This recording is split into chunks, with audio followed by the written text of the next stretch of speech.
साथियों नमस्कार, मैं Manoj Vishwakarma, social activist, artist, scientist. साथियों अभी मैं आपके सामने काफ़ी दिनों बाद मुलाकात हुई है। बीच में लॉकडाउन था, मैं भी कई दिनों से बिजी चल रहा था। तो आज मैंने सोचा कि चारों तरफ जो माहौल बना हुआ कोरोना की वजह से लोग जो डरे हुए हैं और डर की वजह से कितना नुकसान हो रहा है, आज हम आपको बताएंगे कि आप अपनी इम्यूनिटी को बेस्ट लेवल पर स्ट्रॉन्ग कैसे रखें। और जो आजकल मास्क पहनना जो कंपलसरी हो गया, गवर्नमेंट की रेगुलेशन आ गई है, तो मास्क जो यूज़ कर रहे हैं, किस तरह के मास्क यूज़ करने चाहिए, कौन से यूज़ कर रहे हैं, उनकी वजह से हमारा नुकसान हो रहा है और हमारी इम्यूनिटी को नुकसान हो रहा है। दूसरा जो सबसे बड़ा कारण है डर, जो हमारी इम्यूनिटी को डिस्ट्रॉय करता है, वो कैसे डिस्ट्रॉय करता है, आज हम इस पर बात करेंगे। तो साथियों आज आपको चारों तरफ जो देख रहे हैं, आज हमारी इम्यूनिटी जो होती है उसके लिए सबसे ज़्यादा बात हो रही है। इम्यूनिटी के लिए कोई कारक लेने की कह रहा है, कोई कुछ कह रहा है, कोई कुछ कह रहा है। इम्यूनिटी को बढ़ाने के मैं आपको कुछ टिप्स बताता हूँ। इम्यूनिटी हमारी क्या होती है, हम ये सोचते हैं कि इम्यूनिटी हमारी कैसे बढ़ती है।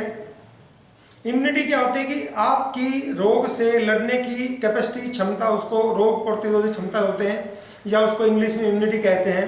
ये क्या होती है, जैसे मान लीजिए बारिश आ रही है और मैंने छाता ले लिया, बारिश तो आ रही, बारिश को तो नहीं रोक सकता, लेकिन मैंने छाता ले लिया तो क्या आप नहीं भीगेंगे। ऐसे ही इम्यूनिटी पावर जो होती है वो आपके छाता की तरह काम करती है कि बाहर एनवायरनमेंट में वही पोल्यूटेंट्स हैं, पोल्यूशन है, वही वायरस हैं, बैक्टीरिया है, इन्फेक्शन के चांसेस हैं, वही हमारा खान पान है, वही हवा है, वही क्वालिटी है, लेकिन उसमें से कुछ लोगों को, हमारे को कोई बीमारी हो जाती है, कुछ लोगों को स्वस्थ रहते हैं, कुछ को नहीं होता। तो ये डिफरेंस जो आता है ये हमारा इम्यूनिटी की वजह से आता है।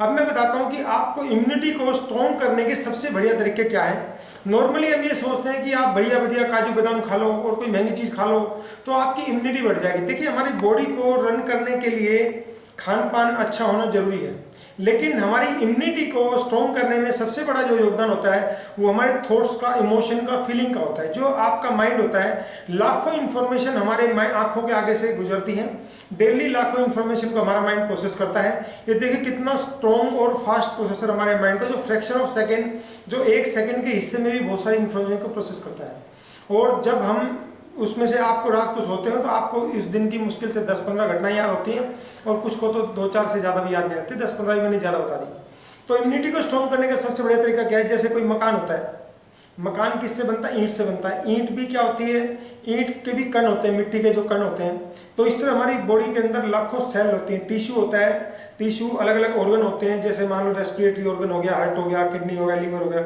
ये ऑर्गन है। ये स्पेशलाइज टिश्यू के बनते हैं, वो टिश्यू से बनता है। टिश्यू किसका बनता है, सेल का बनता है। तो हमारे शरीर में लाखों सेल होती है, लाखों लाखों के करोड़ों में जाती है सेल। न्यूरॉन होते हैं जो अलग अलग हमारे बॉडी के अंदर फैक्ट्रियाँ चल रही है, हार्मोन बन रहे हैं, वो सारा हमारी बॉडी को मेंटेन करते हैं। अलग अलग प्रोसेस चल रही होती है जिसका मैं आइडिया नहीं। आप सोते हो तो भी आपकी सांसें चल रही है, हार्ट काम कर रहा है, किडनी काम कर रहा है, उनको कौन संभालता है, उनको आपकी जो अलग अलग बॉडी ऑर्गन सेल संभालती है। जब आप सांस लेते हैं, इम्यूनिटी का मैं आपको बता रहा हूँ, उसका सबसे बड़ा रोल कहाँ से शुरू होता है। आप सांस लेते हैं, सांस के अंदर आप ऑक्सीजन लेते हैं। जब ऑक्सीजन का लेवल आपके ब्लड के अंदर ज़्यादा होगा तो आपकी इम्यूनिटी स्ट्रॉन्ग होगी। और ऑक्सीजन जैसे आपने सांस के अंदर ली, वो सांस के अंदर ली तो फेफड़े होते हैं, फेफड़े के अंदर गैसेस का एक्सचेंज होता है। एक्सचेंज होने के बाद वो ब्लड के थ्रू आपके हर सेल तक, टिश्यू तक जाएगी। सेल, बॉडी सेल यानी जो करोड़ों में सेल हैं जिनसे मिलकर हमारे शरीर के अलग अलग टिश्यू बने, टिश्यू से ऑर्गन बने, ऑर्गन से अलग अलग रेस्पिरेटरी सिस्टम, ब्लड सिस्टम, ये अलग अलग जो सिस्टम बने हैं, उन सिस्टम से हमारी बॉडी बनती है। उसको कोऑर्डिनेट करना एक शरीर हमें दिखता है, उसके अंदर अलग अलग सिस्टम काम करते हैं। तो वो जो इम्यूनिटी आपकी स्ट्रॉन्ग कैसे रहेगी, जब वो आपकी ऑक्सीजन जो आपने ली सांस से वो आपके बॉडी सेल तक पहुंची।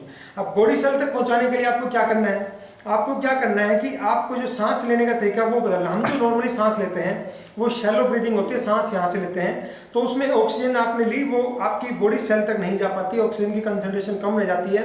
जब वो कम रहती है तो उसकी वजह से हमारे ब्लड का जो ऑक्सीजन का लेवल कम रहेगा तो हमें अलग अलग तरह की बॉडी फंक्शनिंग में दिक्कत आती है। इम्पेयर्ड जजमेंट हो सकती है, आपको नोजिया हो सकता है, वोमिटिंग हो सकता है, आपका ब्रेन 2 मिनट तक ऑक्सीजन ना मिले तो ब्रेन काम करना बंद कर देता है। इस तरह से अलग अलग तरीके से नुकसान करता है। तो मैं जो आपको बता रहा हूँ कि एक तो सबसे पहला जो आजकल मास्क चल रहे हैं उस पर ध्यान दें। आजकल आप देखते होंगे कि ये एक बड़ा पॉपुलर सा मास्क है, हम सब यूज करते हैं इसको। ये लगभग 10 रुपए का आता है, इसकी कॉस्ट जो होती है 50 से 60 पैसे होती है।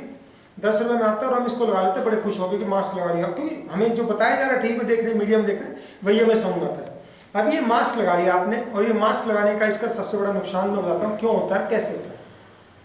आपने मास्क लगाया, प्लास्टिक होता है, ये प्लास्टिक से आपका बॉडी के, आपने जो सांस लिया ऑक्सीजन अंदर गई ऑक्सीजन गई नहीं, और तो ऑक्सीजन नहीं जाएगी तो क्या होगा, आपकी बॉडी के अंदर ऑक्सीजन डेफिशिएंसी ब्लड के अंदर कम हो जाएगी, ब्लड के अंदर कम हो जाएगी, बॉडी सेल तक ऑक्सीजन नहीं जाएगी, तो हमारे अलग अलग जो बॉडी के फंक्शन है, चाहे साइकोलॉजिकल हो, मेंटल हो, फिजिकल हो, उन पर फर्क पड़ता है। हमें कई बार एहसास होता है, कई बार नहीं हो पाता। हम जब लगाते हैं थोड़ी देर बाद घुटन सी महसूस होती है, क्या होता है, वो ऑक्सीजन की कमी से हमें सांस लेने में दिक्कत होती है, वो पहला सिम्टम जो हमें समझ में आता है। अब इसमें दूसरा सबसे बड़ा नुकसान क्या है, जब हम सांस छोड़ते हैं तो हमारा जो मेडिकल साइंस ये कहते हैं, जब हम हमारी बॉडी के अंदर जो भी हम खाते हैं उससे वेस्ट मटेरियल बनता है, वो वेस्ट मटेरियल जो बनता है 70% आपकी सांस से निकल जाना चाहिए। थोड़ा सा आपको अजीब लग रहा है क्योंकि हम ये सोचते हैं कि भाई बॉडी के अंदर यूरिन बनता है, टॉयलेट बनता है, थोड़ा सा बलगम बनता है, थोड़ा पसीना बनता है, तो थोड़ा अटपटा लगेगा, लेकिन अगर आपका ब्रीदिंग का तरीका ठीक है तो 70% वेस्ट मटेरियल आपका सांस से निकल जाएगा। और वो अगर वेस्ट मटेरियल आपके बॉडी से निकल गया तो आपके किसी भी बॉडी ऑर्गन पर दबाव नहीं होगा।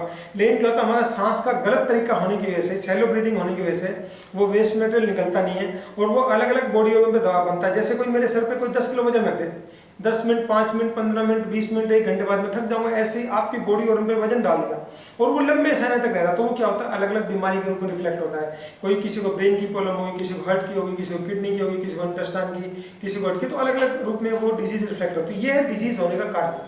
अगर आपका वेस्ट मटेरियल 70% निकल गया तो आपको बीमारियां नहीं होंगी। ये बहुत राज की बात बता रहा हूँ, इसको ध्यान से आप नोट करें, प्रैक्टिकली फॉलो करें। अब इसमें क्या हुआ कि ऑक्सीजन आपके शरीर के अंदर गई नहीं और जो आपने सांस से जो भी वेस्ट मटेरियल आया था, जितना भी आया था, जैसे भी आपकी ब्रीदिंग थी, शैलो थी, बड़ी थी, छोटी थी, वो आपका वापस अंदर। तो आप समझ सकते हैं कि अगर वो सांस ऑक्सीजन गई नहीं और आपका जो वेस्ट मटेरियल था वो वापस जो सांस से छोड़ा था वापस अंदर, तो ये हमारे को बीमार करता है, हमारा नुकसान करता है। ऑक्सीजन लेवल कम होने से इस तरह के हमारे नुकसान होते हैं, इसलिए ये इस तरह के मास्क यूज करना हमारे स्वास्थ्य के लिए ठीक नहीं है। अब मैं आपको बता रहा हूँ कि इसके लिए अल्टरनेट ऑप्शन क्या है। अल्टरनेट ऑप्शन क्या है, सिंपल टॉवल यूज कर लो, कॉटन का टॉवल आता है, लेडीज चुन्नी डालती है, सूती चुन्नी होती है, उसमें छेद होते हैं, वो आपको कम दिक्कत करेगा। या घरों में बने हुए जो मास्क आजकल आ रहे हैं, सिंपल मास्क आते हैं, कॉटन के कपड़े होते हैं, वो आपको यूज कर लो। तो इसमें क्या होता है, छेद जो होते हैं, छोटे छोटे छेद होते हैं, वो आपको सांस लेने में कंपैरेटिवली कम दिक्कत करेगा। तो ये हमने इम्यूनिटी का। दूसरा जो सबसे बड़ा कारण है, इम्यूनिटी को कौन कौन नुकसान करता है, हम जब गुस्सा करते हैं, डर होता है, जलन होता है, ईर्ष्या, नफरत, डर, ये जो सारे नेगेटिव इमोशन होते हैं, ये हमारा इम्यूनिटी का नुकसान करती हैं। आज के माहौल में जो चारों तरफ देखते हैं, हमें हर बंदे के दिमाग में होगा, जैसे कोरोना का नाम सुनता है उसके दिमाग में पिक्चर आती है कि डेड बॉडी को पॉलिथीन में लपेट दिया और पॉलिथीन में लपेट के कोरोना को उसको जला देंगे और जलाने के बाद वो जो आपकी अस्थियां तो वो घर वालों को नहीं मिलेगी, आपको टच नहीं करने नहीं जाएगा। तो सबके दिमाग में पिक्चर बैठो डर। हम डर इतना खतरनाक होता है, डर एक्चुअल में कभी एग्जिस्ट नहीं करता, लेकिन डर का इम्पैक्ट जो उसका असर होता है बड़ा खतरनाक। मैंने कई लोग देखे, हमारे रेवाड़ी में एक डीएसपी साहब थे, उनको कोरोना हो गया, मैंने उनसे मिला था, मैंने उनको देखा कि उनको ना तो पब्लिक के टच में आ रहे, ना पब्लिक से डायरेक्ट मिल रहे, और वो काढ़ा में बहुत पीते थे, काली मिर्ची बहुत डालते थे, लेकिन उनको मैंने देखा कि कोरोना हो गया। कोरोना क्यों? वो डर की वजह से। एक और था, हमारे एक जानकार थे अभी, उनके फादर को हुआ, उनकी मदर को हुआ, उनकी एज थोड़ी बड़ी थी और वो घर से बाहर भी नहीं जा रहे थे और उनके फादर पे कुछ चल नहीं सकते थे, वाकर से 150 मीटर चल पाते थे और उनकी जो दुकान थी वो पैसे के भी हाथ नहीं लगाते थे, हलवाई का काम था, तो पैसे की भी हाथ नहीं लगा रहे, बहुत सावधानी, मतलब जो इससे ज़्यादा मुझे लगता है कि पॉसिबल नहीं है। और मैं मिलता था, अच्छी तरह जानता हूँ, तो मैं देखता भी था, तो मुझे लगा कि, और उनके घर में 4 लोग कोरोना हो गया। जो बंदा पैसे के हाथ नहीं लगा रहा, इतनी ज़्यादा सावधानी और ध्यान भी रख रहा, उसके बावजूद घर में 4 लोग कोरोना हुआ, उनके घर के 4 लोग आइसोलेशन में जाके आए हैं, पैसे का नुकसान होता है और जो फादर साहब हैं वो भी चले गए कुछ दिन पहले। तो देखिए कि छोटी छोटी चीज़ों से डर से, जब उनसे परिवार से मिला तो मैंने बात की, उन्होंने बताया कि हमारे फादर साहब के दिमाग में डर बैठ गया। तो डर का जो नुकसान होता है, तो हमें इम्यूनिटी को स्ट्रॉन्ग रखने के लिए क्या करना है कि अपने ब्लड के अंदर ऑक्सीजन लेवल को हायर लेवल पे रखना है। जब आपका ऑक्सीजन लेवल हायर होगा ब्लड के अंदर, तो आपकी इम्यूनिटी स्ट्रॉन्ग रहेगी और हमारे डर से बचना है। ये 2 इम्यूनिटी के सबसे बड़े दुश्मन है। इसके लिए मैं आपको तरीका बता रहा हूँ कि ब्लड के अंदर ऑक्सीजन लेवल को कैसे बनाएं। इसके लिए सबसे बढ़िया तरीका है कि आपका सांस लेने का तरीका कैसा होना चाहिए, वो बता रहा हूँ। मैं बोलूँगा नहीं, मैं आपको बता रहा हूँ कि कैसे करना। आपने कमर सीधी, कंधे सीधे और गर्दन सीधी, जब आप ये तीनों करते हैं तो आपकी बॉडी पॉजिटिव स्टेट में आती है और आपको सांस लेते टाइम ये खाली पेट करना है। जब आप उठते हैं फ्रेश होने के बाद आपने करना है और 5 से 7 मिनट तक प्रैक्टिस लगा करना है। आपने क्या करना है, 7 से 10 सेकंड तक सांस को खींचा, 10 से 12 सेकंड तक यहाँ फेफड़े होते हैं, यहाँ रोक रखा। जैसे आप इसको रोकेंगे तो आप इसको काउंटिंग कर सकते हैं, आपके जैसे भी आपको कन्वीनियंट लगे।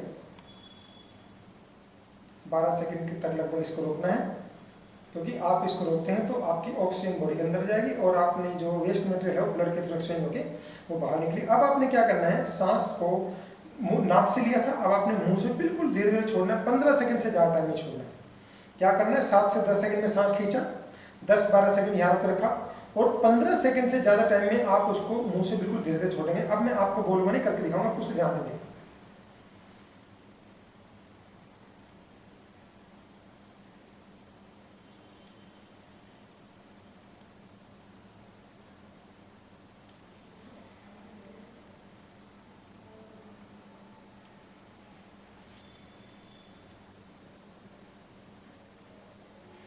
बिल्कुल धीरे। इस दौरान आपको 2-3 बातें ध्यान रखनी है। एक तो आपका सांस नहीं टूटना चाहिए, अगर आपका ब्रीदिंग टूट जाएगी तो आपका जो एक्सेल करने में आप लंबे टाइम तक नहीं जा पाएंगे। थोड़ा सा आप एक सांस लिए, फिर 2-3 सांस नॉर्मल लिए, फिर एक सांस फिर लिया। इसको डीप ब्रीदिंग टेक्निक बोलते हैं। पहले तो लोग कहते थे सिर्फ सांस लो और सांस छोड़ो, योगा मेडिटेशन हम ज़्यादातर सुनते देखते थे। अब नया जो कंसेप्ट आया कि उसको सिर्फ सांस लेना नहीं है, सांस को लेना है, यहाँ रोक के रखना है और फिर इसको छोड़ना है, ताकि आपकी बॉडी का, इसका छोड़ने का जो पर्पस लंबा क्यों रखा है कि हमने सांस लिया तो आपने ऑक्सीजन अंदर ली, ऑक्सीजन आपकी बॉडी के अंदर, आपके अंदर ब्लड लंग्स में ब्लड के थ्रू एक्सचेंज होकर अंदर जाएगी। वेस्ट मटेरियल जो आपकी बॉडी के अंदर बना था वो सांस के थ्रू निकलना है। और 15 सेकंड का टाइम हमने से लिया है कि 15 सेकंड में जो आपका वेस्ट मटेरियल बिल्कुल धीरे धीरे करके ज़्यादा निकल जाए। जब आप जानते हैं कि वेस्ट मटेरियल आपका ज़्यादा निकलेगा तो आपकी बॉडी और लाइट हो जाएगी और आपकी इम्यूनिटी स्ट्रॉन्ग रहेगी। तो साथ ही हमने आजकल जो चारों तरफ डर का माहौल बन गया है, लोगों डर की वजह से अलग अलग बीमारियों के, मानसिक बीमारियों के शिकार हो रहे हैं, कुछ फिजिकल बीमारियों के शिकार हो रहे हैं और कुछ डर के चलते दुनिया से चले गए। इस प्रॉब्लम को देखते हुए आपको जागरूक करने के उद्देश्य से हमने वीडियो बनाया और हमें विश्वास है ये जानकारी आपको, आपके स्वास्थ्य को, अपने परिवार को बेहतर रखने में मदद करेगी और आपका शोषण, आपका जो नाजायज जो खर्चे हो रहे हैं, जो वेस्टेज हो रही है पैसे की, उससे बचाएगी। धन्यवाद, जय हिंद।